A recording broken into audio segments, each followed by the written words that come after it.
नमस्कार साथियों, बहुत स्वागत है आपका स्वतंत्र इंडिया न्यूज़ में और मैं हूं आपके साथ मनीष कुमार। आज हम आपको एक ऐसी शख्सियत से मुलाकात करवाने जा रहे हैं, रूबरू कराने जा रहे हैं, जिन्होंने न सिर्फ चंबल की माटी से निकलकर पूरे मध्य प्रदेश का नाम रोशन किया है, बल्कि पूरे देश में चंबल माटी का नाम रोशन किया है। हमारे साथ में कवि अमित चितवन जी हैं, जो आपको अपने निजी संघर्षों के बारे में बताएंगे और सुनाएंगे वो चार पंक्तियां, जिसके कारण वो काफ़ी मशहूर हुए हैं। और ना सिर्फ वो मध्य प्रदेश में बल्कि देश के कई शहरों में अपनी गज़लें, कहानी, कविताएं सुनाने जाते हैं। वाह भाई वाह एक मशहूर शो है जिसमें भी वो अपनी कविता सुना चुके हैं। तो कवि महोदय जी, आपका बहुत स्वागत है। नमस्कार। चलिए शुरुआत चार पंक्तियों से कर लेते हैं। चार पंक्तियां मेरी तो यही हैं कि बहते जाना है तुमको नदी की तरह, आदमी हो रहो आदमी की तरह। वाह। बहते जाना है तुमको नदी की तरह, आदमी हो रहो आदमी की तरह, और जिंदगी फिर नहीं मिल सकेगी कभी, जिंदगी को जियो जिंदगी की तरह। वाह, जिंदगी को जियो जिंदगी की तरह।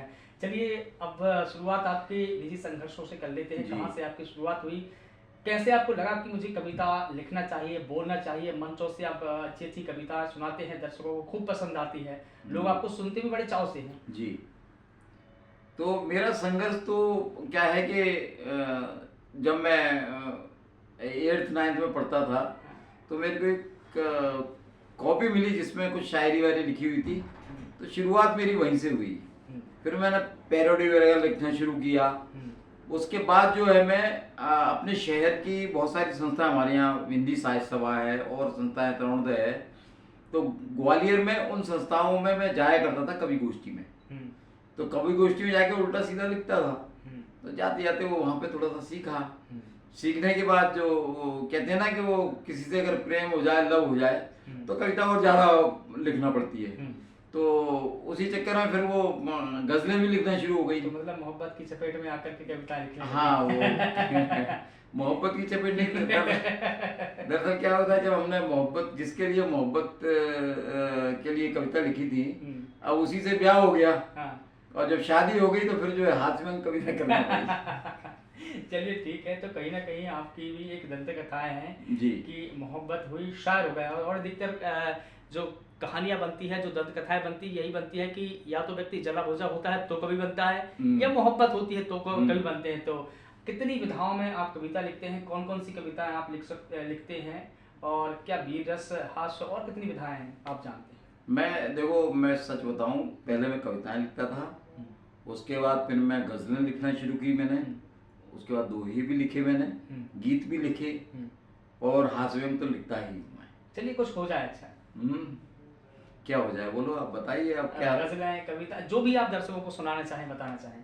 देखो, गजलों में क्या होता है कि गजल क्या होती है, गजल जो टाइप जो होती है, जैसे आपने भी वाह वाही बाकी बात करी, वहाँ पे मैंने एक गजल सुनाई थी, लेकिन यहाँ मैं कुछ शेर सुनाता हूँ कि सबके अपने गम होते हैं। वाह। सबके अपने गम होते हैं, मस्ती हो तो कम होते हैं। वाह। सबके अपने गम होते हैं, मस्ती हो तो कम होते हैं, और पत्नी पीड़ित भी हंसते हैं, माइक पे जब हम होते हैं। अरे वाह, क्या बात है। अब तो सुनाते रहिए आप। पत्नी पीड़ित भी हंसते हैं और माइक पे जब होते हैं। और एक और गजल के 2-3 शेर याद आ गए कि मेरे मालिक ऐसा कर दे, मेरे मालिक ऐसा कर दे, उसके दिल में मुझको धर दे। वाह, क्या बात है। मेरे मालिक ऐसा कर दे, उसके दिल में मुझको धर दे, और घर से वापस जा ना पाए, घर से वापस जा ना पाए, बस तूफानी बारिश कर दे। वाह, क्या बात है, क्या बात है। बस तूफानी बारिश कर दे, और मेरे बारे में ही सोचे। हाँ। मेरे बारे में ही सोचे, महबूबा को पागल कर दे। अरे क्या बात है, आज तो दर्शकों को आज पागल कर दीजिए। तो ऐसी कविताएं हो जाती हैं साहब। और कभी कभी तो वो बहुत कुछ और कविता में आती है, बस्ती में बदनाम हुए, घर उसके आने जाने में, उसने पूरी साल लगा दी, प्रॉमिस अपना निभा। अरे वाह, क्या बात है। कवि दरबार में आपने एक बड़ी मशहूर कविता, एक गजल गाई थी, मैं चाहूंगा कि दर्शकों को बताए। रूठी महबूब मनाना छोड़ दिया, क्या था वो बताइए। दरअसल क्या है कि वो एक गजल है और उसके 3-4 शेर हैं, मैं आपको सुनाता हूँ कि इरशाद। रूठी लवर को हमने मनाना छोड़ दिया। क्या बात है, क्या बात है। रूठी लवर को हमने मनाना छोड़ दिया, रूठी लवर को हमने मनाना छोड़ दिया। वाह। भैंस के आगे भोंपू बजाना छोड़ दिया। वाह। दरअसल क्या है कि ये बीन बजाना पुराना हो गया है। अच्छा। भैंस के आगे भोंपू बजाना छोड़ दिया। क्या बात है। और जब से हुई है दाद के संग उसको खुजली। वाह। क्या बात है। जब से हुई है दाद के संग उसको खुजली, जब से हुई है दाद के संग उसको खुजली, हमने उससे मिलना मिलाना छोड़ दिया। वाह वाह वाह, क्या बात है। और एक और शेर इसका बहुत अच्छा है अलग टाइप से, कि क्या है भरोसा हमको ही वो डस जाए। वाह, क्या बात है। क्या है भरोसा हमको ही वो डस जाए, क्या है भरोसा हमको ही वो डस जाए। वाह। सांप को हमने दूध पिलाना छोड़ दिया। वाह, क्या बात। सांप को हमने दूध पिलाना छोड़। आखिरी शेर इसका बहुत अच्छा है। बिल्कुल। और के बीबी के भैयों ने जम के पीटा तो। वाह वाह वाह वाह।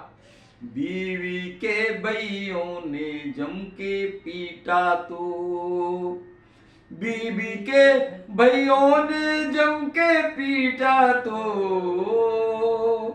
साले की बीबी को पटाना छोड़ दिया। वाह वाह, क्या बात है। साले की बीबी को पटाना छोड़ दिया। वाह, क्या बात है। हमने रूठा यार मनाना छोड़ दिया। वाकई गजब का है। कुछ और दर्शकों को सुनाना चाहें आप।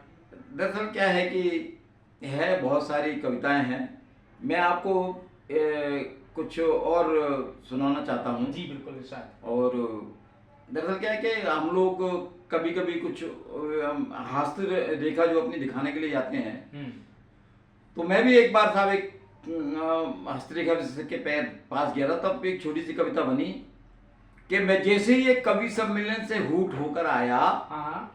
मैंने तुरंत अपना हाथ एक हस्तरेखा विशेषज्ञ को दिखाया। वाह। मैं जैसे ही एक कवि सम्मेलन से हूट होकर आया, मैंने तुरंत अपना हाथ एक हस्तरेखा विशेषज्ञ को दिखाया। मैंने कहा भाई साहब मेरे हाथ की रेखा देखकर बताओ शनि महाराज मुझसे कितनी दूर खड़े हैं। वाह। शनि महाराज मुझसे कितनी दूर खड़े हैं। बोला भाई साहब शनि महाराज तुमसे दूर कहीं नहीं खड़े हैं, वो तो पिछले 5 साल से तुम्हारे ऊपर चढ़े। वाह, क्या बात है। बहुत बढ़िया। वो तो पिछले 5 साल से तुम्हारे ऊपर चढ़े गए। हमने कहा यार शनि महाराज से हमारा रिश्ता तोड़ो, शनि महाराज को उतारने का कोई उपाय ढूंढो। बोला भाई साहब शनि महाराज तो एक दिन में उतार दूंगा, मगर उतारने के पूरे 5,000 लूंगा। वाह। मगर उतारने के पूरे 5,000 लूंगा। हमने कहा यार हम बेटी परेशान है, एक एक पैसे के लिए आफत में जान है, ये बताओ ये 5,000 रुपए क्या किस्तों में चलेंगे। बोला भाई साहब बिल्कुल चलेंगे, मैं फिर शनि महाराज भी किस्तों में उतरेंगे। वाह, क्या बात है। कभी कभी ऐसी कविता भी हो जाती है। बिल्कुल।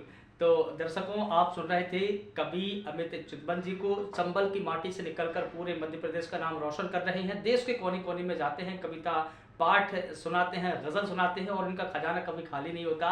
अथाह सागर है इनके पास में। तो फिर मुलाकात होगी, तब तक आप लगातार बने रहिए स्वतंत्र इंडिया न्यूज के साथ। नमस्कार। नमस्कार।